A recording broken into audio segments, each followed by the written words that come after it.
আজকের গল্প রাতের ঝিঁঝি পোকার ডাক। সুদূর গ্রামাঞ্চলের এক কোনায় ছোট্ট একটি গ্রাম, নাম তার শালিখা গ্রাম। গ্রামটি ঘন গাছপালায় মোড়ানো, আর গ্রামের মাঝখানে ছিল একটি প্রাচীন পুকুর। পুকুরটি নিয়ে নানা রকম কাহিনী প্রচলিত ছিল। বলা হতো পুকুরের গভীর জলে কেউ একবার পড়ে গেলে আর ফিরে আসে না। দিনের বেলা পুকুরটি শান্ত দেখালেও রাত হলেই এক অদ্ভুত শূন্যতা তৈরি হতো তার চারপাশে।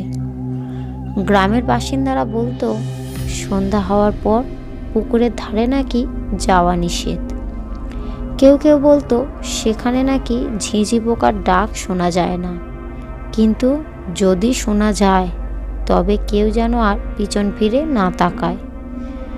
একদিন গ্রামের শহর ফেরত যুবক রবি বাড়িতে আসে।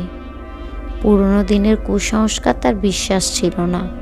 পুকুরের গল্প শুনে সে হেসে বলল, একটা পুকুর আর ঝিঁঝি পোকা, কি এমন হতে পারে? আমি রাতে পুকুর পাড়ে যাব। সেদিন রাত গভীর হলে রবি লণ্ঠন হাতে পুকুরের দিকে রওনা দিল। চারপাশে চাঁদের আলো স্নান হয়ে আসছিল, আর পুকুর পাড় ছিল অন্ধকার আর নীরব।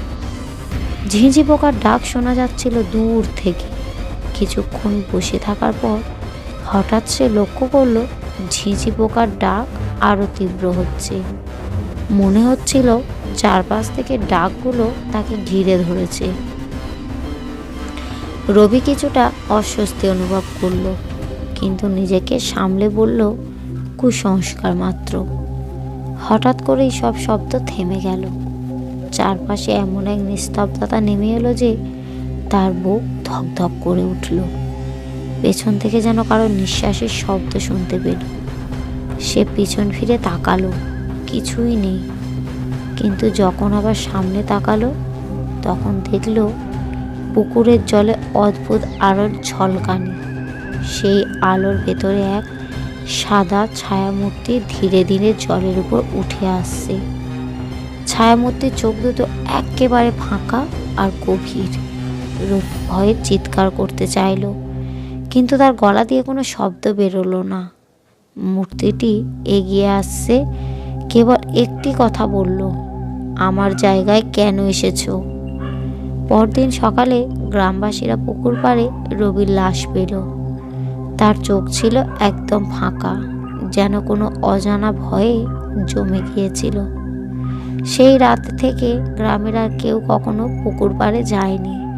তবে আজও কেউ কেউ বলে, শালিখা গ্রামের পুকুর পাড়ে গভীর রাতে ঝিঁঝি পোকার ডাক শুনলে সেখানে একটি ছায়ামূর্তি ঘোরাফেরা করে। সেই ডাক যেন মানুষের প্রতি এক সতর্কবার্তা, পেছনে ফিরে তাকিও না। গল্পটি কেমন লাগলো কমেন্ট করবেন এবং একটা লাইক করবেন। আরও এইরকমই নতুন নতুন ভূতের গল্প শুনতে চ্যানেলটিকে সাবস্ক্রাইব করবেন।